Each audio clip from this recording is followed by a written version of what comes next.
9번부터 이어서 설명을 한번 해보도록 하겠습니다. 9번 봅시다. 실수 t는 마이너스 1부터 1 사이일 때 다음의 방정식을 만족시키는 x 중에서 가장 큰 것을 알파 t, 가장 작은 것을 알파 t, 가장 큰 값을 베타 t라고 주었습니다. 근데 이때 이 실근의 집합은 x가 0부터 4 사이죠. 자, 근데 사인의 2분의 파이 x든 코사인의 2분의 파이 x든 주기는 4입니다. 그렇기 때문에 0부터 4까지라 준 거는 괜히 준 게 아니죠. 자, 사인의 2분의 파이 x와 코사인의 2분의 파이 x를 중첩시켜서 계략적으로 표현 한번 해보겠습니다.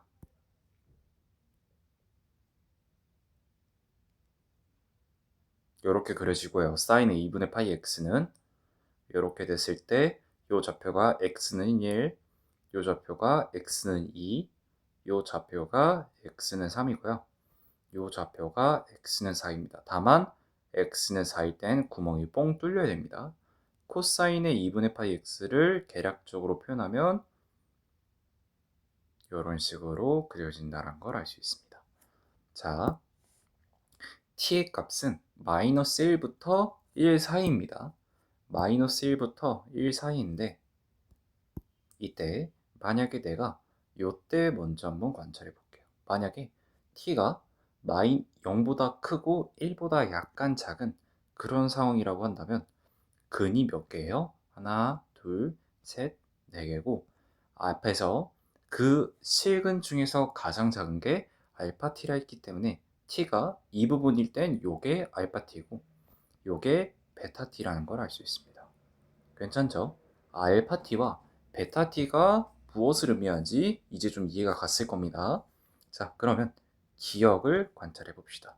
마이너스 1보다 크거나 같을 때 그리고 0보다 작은 그 t들은 모두 알파 t와 베타 t의 합이 5를 이루는가 이겁니다. 자, 그러면 t가 예컨대 여기 있다. 이렇게 있다라 가정해 볼게요. 그러면 알파 t는 이 정도에 위치하고 베타 t는 이 정도에 위치해요. 그런데 자, 봐봐요. 지금 이 부분은 코사인이고요. 이 부분 코사인이고 이 부분 사인입니다. 근데 지금 그래프로 혹시 보이시나요? 이 교점이 어디죠? 이 교점은요. 이 교점은 2분의 3이에요. 2분의 3인데 코사인과 사인이 지금 요 x는 2분의 3, 2분의 3이라는 2분의 3이 아니라 죄송해요. x는 2분의 5입니다. 죄송해요. 2분의 5라는 요 점을 기준으로 지금 대칭이에요. 대칭. 요렇게 2분의 5로부터 왼쪽으로 요만큼 간 게 2분의 5로부터 오른쪽 요만큼 간 거랑 서로 일치해요. 근데 얘가 t가 예컨대 조금 더 커져도 어차피 요 점과 요 점은 2분의 5에 대한 또다시 선대칭이에요. 근데 봐봐요. t가 이번엔 1일 때도 어때요? 1일 때도 정확하게 알파 t와 베타 t가 2분의 5에 관한 선대칭이란 걸 알 수 있습니다. 다 거리가 같아요. 그래서 t가 마이너스 1보다 크거나 같거나 또는 t가 0보다 작은 경우에는 알파 t와 베타 t의 합이 5다라는 걸 알 수 있습니다. 괜찮을까요? 자, 이번에는 니은 한번 봅시다. 니은을 관찰하면요. t가 자, 조건이 지금 제시가 됐어요. 베타 t 빼기 알파 t가 베타 0과 알파 0과 같을 때에 이게 속하는 요 t의 범위가 0부터 2분의 루트 2 사이인가 이거가 질문이에요. 자, 그러면 일단은 너무 복잡하니까 지워서 다시 합시다. 지웁시다. 지우고 다시 그릴게요. 다시 그리면 이렇게 그려지고 구멍 뽕. 이렇게 그려지고 구멍 뽕인 겁니다. 이렇게 되고 요 좌표 얼마? 1, 요 좌표 얼마? 2, 요 좌표 4, 아니 3, 요 좌표 4입니다. 1, 2, 3, 4예요. 괜찮죠? 이때 베타 0과 알파 0, 즉 t는 0일 때를 먼저 관찰해 봅시다. t는 0일 때는요. 지금 요렇게 위치해요. 요렇게 위치하죠. 이때 알파 t는 여기 있죠. 알파 t는 여기고요. 베타 t는 여기입니다. 베타 t는 여기에요. 지금 요 x는 4가 포함이 안 되기 때문에 베타 t는 요 부분입니다. 그러면 t가 0일 때 베타 0 빼기 알파 0의 값은 얼마죠? 1, 2, 3만큼 떨어졌기 때문에 3이란 걸 알 수 있습니다. 자, 이때 봐봐요. 제가 t의 값을 아주 조금만 더 올려봅시다. 아주 조금만 더 올려볼게요. 자, 아주 조금만 더 올렸어요. 아주 조금만 더 올렸을 때 알파 t가 지금 요 정도에 위치하고요. 베타 t가 여기에 위치하죠. 괜찮아요? 자, 근데 봐봐요. 지금 제가 이 t가 조금 증가함에 따라 x는 요 그래프를 따라가면서 조금씩 올라갔죠. 근데요, 봐봐요. 베타 t도 공교롭게 똑같은 곡선을 따라 이렇게 올라가요. 괜찮아요? 그니까 알파 t가 변화한 만큼요, 베타 t도 똑같이 변화했다는 뜻이에요. 괜찮아요? 그러면 여기와 여기 간의 간격은 정확하게 요 간격과 일치하는, 즉 3이 계속 유지된다라는 걸 알 수 있어요. 괜찮아요? 근데 t가 딱 요 경계에 올 때까지는요. 딱 잠시만요. 네. 네. 딱 요 경계, 잠시만요. 그래프가 좀 이상한데. 요렇게 오고 그다음에 네.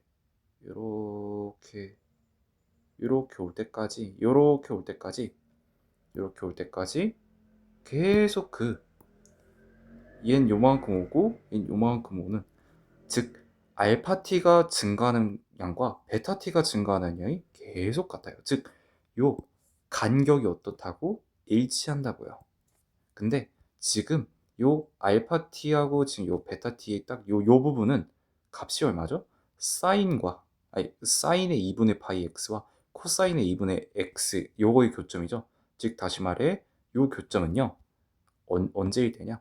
사인의 2분의 파이 x와 코사인의 2분의 파이 x가 서로 일치할 때, 즉 요 사이, 요 2분의 파이 x가 언제일 때?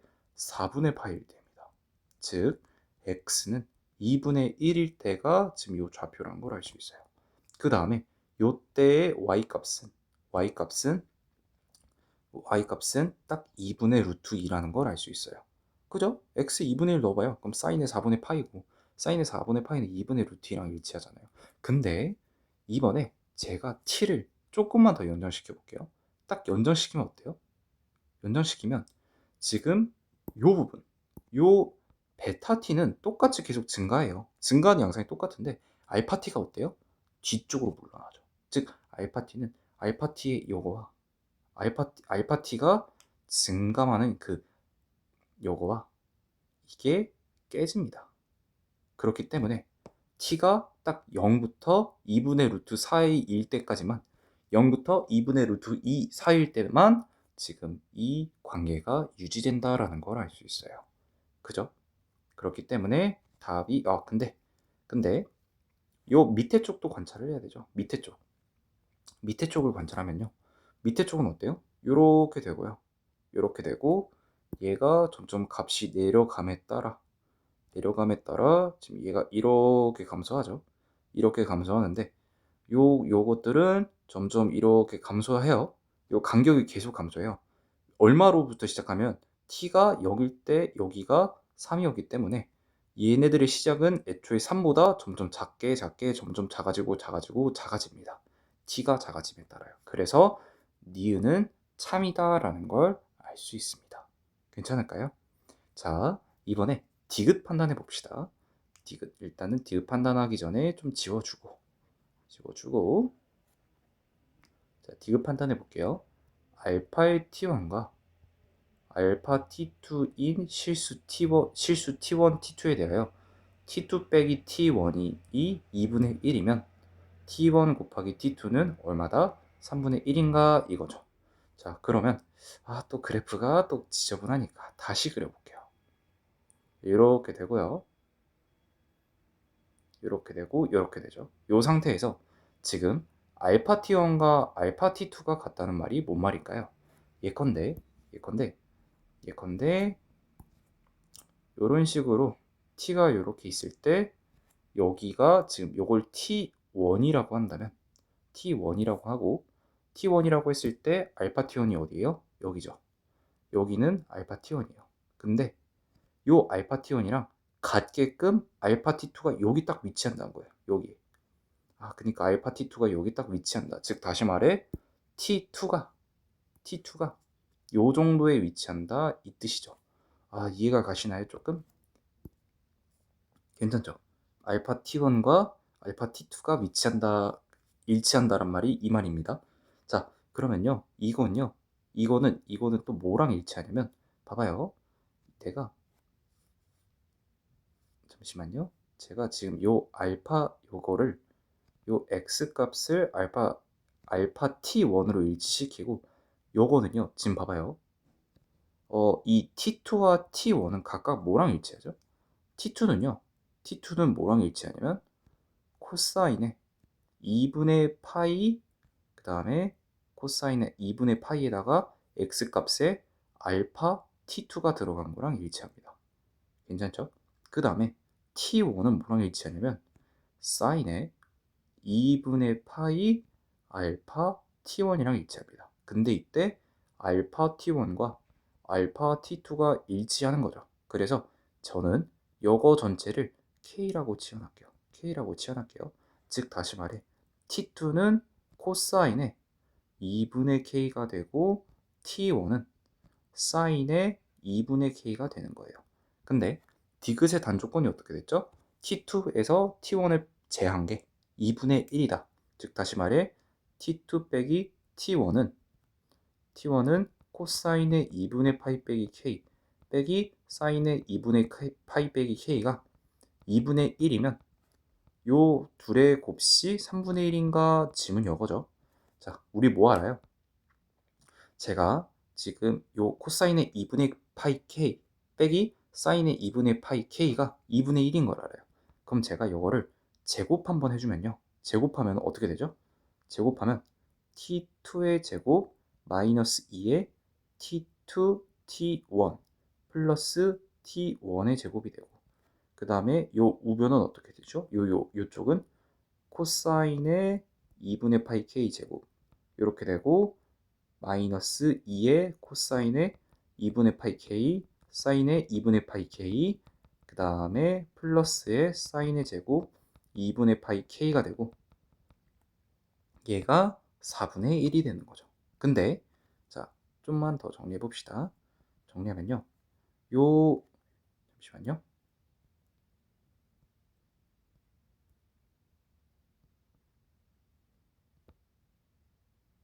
왜 안 되지? 네, 아무튼 요거를 이제 좀 정리를 해주면 얘 코사인의 2분의 파이 K 제곱과 요 사인의 2분의 파이 제곱 요거는 얼마죠? 합이 1입니다. 1이고 마이너스 2의 코사인의 2분의 파이 K 그다음 이 K 대신에 이제 요 A1 다시 넣어줍시다. 요 하면은 요 A2 잠시만요. K 그대로 할게요. 미안해요. 어리버리하게 해서. 자, 여기가 사인의 2분의 파이 K 요렇게 되고 요거가 얼마예요? 4분의 1인 거죠. 그 다음에 요거를 좌변으로 정리해주면 4분의 3은 2 곱하기 코사인의 2분의 파이 K 사인의 2분의 파이 K가 되고 다음에 얘도 나눠주면은 8분의 3이 됩니다. 8분의 3은 코사인의 2분의 파이 K 곱하기 사인의 2분의 파이 K가 돼요. 근데 이 코사인의 2분의 파이 K가 뭐랑 일치해요? T1이랑 일치하죠. 즉 요거는 T1인 거예요.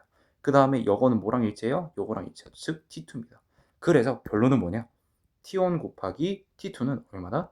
8분의 3이다 라는 걸 알 수 있습니다. 그래서 디귿은 아웃이다 라는 걸 알 수 있어요. 자, 10번 봅시다. 10번 볼게요. 모든 항이 양수인 등비수열 AN에 대하여 다음과 같이 주어졌다.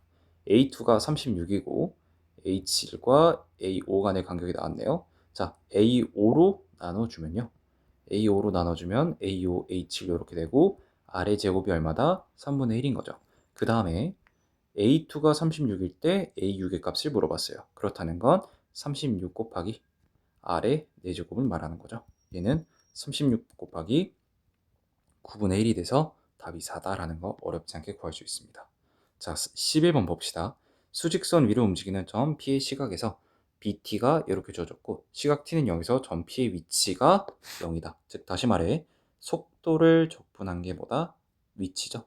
위치를 제가 x라고 표현을 하면 t의 세제곱 마이너스 2t제곱 플러스 kt 그 다음에 적분상수 얼마? 0이다. 이렇게 두면 돼요. 그리고 시각 t는 1에서의 점 p의 위치가 얼마다? 마이너스 3이다 예요. 마이너스 3이에요. 점 t는 1에서 점 p의 위치가 마이너스 3이다. 그러면 1을 넣어줍시다. 1을 넣어주면 마이너스 1, 마이너스 2 플러스 k는 마이너스 3이기 때문에 k는 얼마다? 여기 정리해주면 마이너스 1이고 넘겨주니까 마이너스 2다라는 거 알 수 있습니다. 즉 x, 즉 위치 그래프가 t의 세제곱 마이너스 2t제곱 마이너스 2t라는 걸 알 수 있고요. 이때 물어보는 게 뭐죠? t는 1에서부터 t는 3까지의 점 P의 위치 변화량입니다. 위치 변화량이에요. 얘가 위치 변화량이라고 하는 건요. 어떤 걸 말하는 거죠? 변이를 말하는 건가요? 아니면 이동 거리를 말하는 건가요? 이때 이 위치의 변화량이라는 것은 변위를 말하는 거죠. 변위를 말하는 것이기 때문에 그냥 x의 3에서 x의 1을 제해주면 됩니다. 그렇다는 건 여기다가 넣어주면 3, 3, 9, 3, 27 마이너스 x3 먼저 구해주는 거예요. 18 마이너스 6 해서 9 마이너스 6, 즉 3이 되고 x는 1 넣어주면 1에 마이너스 4 돼서 마이너스에 마이너스 3 해서 6이라는 거 구할 수 있습니다. 괜찮죠? 이때 얘가 만약에 이동거리를 물었다라고 한다면 적분을 해주셨어야 되죠. 그러니까 적분이라고 이 적분을 해주셨어야 돼요. 요렇게 해주셨어야 돼요. 요렇게. 아니요. 이동거리라고, 죄송해요. 말 잘못했어요. 이동거리라고 주어졌으면 이게 아니라 요거를 요렇게 절대값을 하고 적분을 해주셨어야 되겠습니다. 죄송해요. 말 실수했어요. 요 안쪽에 절대값 하고 적분해 주셔야 돼요. 12번 봅시다. 12번을 보면요. 실수 a와 fx가 주어졌고요. 자, gx가 이렇게 주어졌는데 오직 하나의 극값을 갖는데요. 그러니까 지금 이 gx는요. 요거가 부정적분으로 정의된 함수입니다. 근데 얘가 오직 하나의 극값을 갖는데요. 극값이라고 하는 건요. 절대로 원함수에서 관찰하는 게 아니라 도함수를 통해서 관찰을 해야 됩니다. 그래서 자, 요 gx에 있는 gx의 이 우변 먼저 정리를 하면요. 우변을 먼저 정리해주면 얘는 fx 빼기 f의 t의 4제곱 잠시만요. 곱하기예요. t의 4제곱 마이너스 ft의 5제곱 dt가 되고요. 그 다음에 요거랑 요거 서로 쪼개준 다음에 fx 지금 여기가 이거는 dt에 대해서 적분하는 거기 때문에 요 x 요거는 상수 취급입니다. 그래서 바깥쪽으로 빼주면 gx는 fx 그 다음에 ax ft의 4제곱 이렇게 되고 dt의 a부터 x까지 ft의 5제곱이란 걸 알 수 있습니다. 괜찮죠? 그 다음에 도함수를 관찰해야 되기 때문에 미분해주면 얘는 f'에 이렇게 되고 여기 적분해주면 어떻게 되죠? 곱의 미분이죠. 죄송합니다. 미분하고 그대로 두고 둡니다. 그 다음에 그대로 두고 미분하니까 f'의 4제곱 그 다음에 여기 미분하면 그대로 나오죠. 그래서 이렇게 5제곱 됩니다. 그래서 이 부분이 이렇게 상쇄가 되고 그래서 결론이 뭐냐? G', 즉 G의 도함수는 이렇게 정리가 된다라는 걸 알 수 있어요. 괜찮죠? 자, 근데 이때 내가 요 fx가 지금 어떻게 나온 함수죠? fx는 x의 세제곱 마이너스 12x제곱에 45x 플러스 3입니다. 그죠? 제가 얘를 미분해주면요. 3x제곱에 마이너스 24x 플러스 45가 돼서 얘를 묶어주면 3으로 묶어주면은 x제곱에 마이너스 8x 플러스 15가 되고, 즉 x의 마이너스 3, x의 5, 즉 f'x는 이런 식으로 3과 5에서 부호 변화가 존재한다라는 걸 알 수 있어요. 괜찮죠? 자, 그런데 지금 요 적분된 거를 관찰해 봅시다. 지금 요 어떤 함수를 4번 제곱했다는 건요. 4번 제곱했다는 게 무슨 뜻일까요? 4번 제곱했다는 건요. 이 안쪽에 있는 함수가 0이 아닌 이상 그 외의 값에선 모두 양수란 걸 뜻해요. 즉 다시 말해 얘는 이런 식으로 속함수, 그 피적분함수가 0보다 크거나 같은 상태예요. 그죠? 그러면 지금 요 적분을 a부터 x까지 적분한다는 건요. 요 x 값에 a가 들어가면 요 피적분, 요 적분 값 자체가 0으로 되는 거고, 만약에 x가 a보다 크면요. 일반적으로 양수가 나오고, 즉 요렇게 양수값이 나온다는 거예요. 양수값이 나오고 x가 a보다 작을 때는 음수가 나온다는 뜻입니다. 아, 그러니까 봐봐요. 지금 요 a부터 x까지 ft의 4제곱을 한 요 함수는요. 요 함수는 요거는 내가 정확한 개형은 모르겠지만 x는 a를 기준으로 부호 변화가 있다라는 걸 알 수 있는 거예요. 괜찮을까요? 그리고 일반적으로 x는 a를 제외한 점에서는 0일 수가 없어요. 왜? 요 안쪽이 0보다 크고 그리고 다항함수입니다. 얘는 상수 구간이 존재하지 않기 때문에 요 적분값 자체가 x는 a를 제외한 점에서 0일 가능성은 거의 없습니다. 그렇기 때문에 요거는 이런 식으로 정리가 되고요. 그러면 봐봐요. x는 a라는 점에서 얘는 부호 변화가 있는 거예요.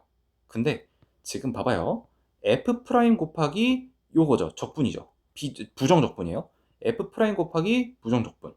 x가 정해지지 않았잖아요. 근데 이 f 프라임에서는 실질적으로 원래 두 개의 부호 변화가 있고 요 오른쪽 거에서는 부호 변화 하나 있어요. 근데 오직 하나의 극값을 가져야 된대요. 오직 하나의 극값을 갖는다는 건 부호 변화가 오직 몇 번? 단 한 번. 그래서 요 a라는 점이 3에 대응되거나 a라는 점이 5에 대응돼야지만 오직 a가 3 또는 5에 대응되어야지만 오직 한 부분에서만 부호 변화가 존재한다라는 걸 알 수 있어요. 그래서 a는 3 또는 5가 돼서 답은 8이 됩니다. 어려운 문항이에요. 네. 아마 이때 제가 기억하는데 이때가 이제 22학년도 6모였는데 이제 많은 학생들이 좀 뭐라 해야 되죠? 많이 어려움을 토로했던 그런 문항으로 기억합니다. 13번 봅시다. 13번 봅시다. 다음 조건을 만족시키는 최고 차항 계수가 1인 이차함수 fx가 존재하도록 하는 모든 자연수 n의 값의 합을 구해라. 자, 봅시다. x에 대한 방정식이 다음과 같이 주어졌다. 서로 다른 두 실근을 갖고 각각의 실근은 중근이다. 그리고 fx의 최소값은 음의 정수이다. 자, 그럼요. 제가 지금 얘가 n이 홀수인지 짝수인지도 몰라요. 근데 n이 만약에 홀수라고 가정해 봅시다. n이 홀수면요. x의 n승에 대한 요 64, 요거를 성립하는 x는 실수로서 오직 하나밖에 존재하지 않아요. 근데 생각해봐요. fx는 실근이 몇 개예요? 많아봐야 2개입니다. 많아봐야 2개예요. 근데 조건, 가의 발문을 좀 잘 봅시다. 방정식에 대한 서로 다른 두 실근을 갖는다. 근데 각각의 실근은 중근이다. 아, 그러면 fx가 예컨대 이런 식으로 실근을 가질 수도 있죠. 이런 식으로 실근을 가질 수도 있어요. 그러면 이때 요 근과 근에 대해서는 각각 하나의 실근만 갖기 때문에 요 왼쪽에 있는 방정식의 실근이 여기를 하나 이렇게 채워주거나 이렇게 채워줘야 되는 거예요. 근데 n이 홀수라면 오직 하나밖에 못 채워주기 때문에 가를 성립할 수 없는 거예요. 괜찮아요? 또는 fx가 요럴 수도 있죠. 요럴 수도 있는데 요러면은 지금 이미 여기서 중근을 갖고 중근을 가지니까 이 왼쪽에 있는 게 다른 근에서 중근을 가져야 되는데 n이 홀수면 논리적으로 그게 불가능하죠. 불가능하기 때문에 n이 짝수다라는 걸 알 수 있습니다. 자, 크게 씁시다. n은 뭐다? 짝수다. 괜찮죠? n은 짝수입니다. 자, n은 짝수이기 때문에 x의 n승은 64 이렇게 되고 이렇게 주어졌을 때 64의 n분의 1이 근일 건데 여기 앞에 풀마 이렇게 붙어야 되죠. 왜? n이 짝수니까요. n이 짝수예요. n이 짝수기 때문에 근은 다음과 같이 풀마 64의 n분의 1승 이렇게 나올 겁니다. 괜찮죠? 그러니까 근데 이 서로 다른 두 근이 이미 나왔어요. 이 왼쪽 방정식을 통해서 서로 다른 두 근이 이미 마이너스 64의 n분의 1승과 플러스 64의 n분의 1승이란 서로 다른 두 실근이 이미 있어요. 그래서 이 fx를 통해서 서로 아예 다른 근이 나오면 안 돼요. 근데 공교롭게도 또 이 각각의 실근이 중근이어야 되기 때문에 이 fx는 이런 식으로 지나간다라는 걸 알 수 있어요. y는 0에 대해서. 괜찮아요? 괜찮죠? 그러니까 제가 이 fx에 대해서 식을 x 64의 n분의 1승 그리고 x 플러스 64의 n분의 1승이라고 식을 작성할 수 있는 거예요. 괜찮을까요? 괜찮죠? 그 다음에 이때 나번 조건 봅시다. 함수 fx의 최소값이 뭐다? 음의 정수다. 근데 이 fx는 언제일 때 최소값 가져요? x는 0일 때 최소값 값습니다. 즉 f 0일 때 요 대입해주면 마이너스 64의 n분의 1승 곱하기 64의 n분의 1승이고 즉 정리해주면 얘는 뭐랑 같아요? 마이너스 2의 n분의 6승 곱하기 2의 n분의 6승이랑 같으니까 즉 마이너스 2의 n분의 12가 얘가 뭐야 된다? 음의 정수여야 된다 이겁니다. 요게 음의 정수여야 된다. 근데 동시에 n은 짝수여야 돼요. 그러면 뭐뭐가 되겠습니까? n은 2거나 4거나 6이거나 12여야 됩니다. 그래서 요 총 합은 얼마가 되냐? 요 둘이 더하면 10에다가 요 둘이 더하면 14 해서 총 답이 24다라는 걸 알 수 있습니다. 자, 지금 요 12번과 13번은 너무 복습할 가치가 너무 충분하기 때문에 많이 공부하시길 바라겠습니다. 들어주셔서 감사합니다.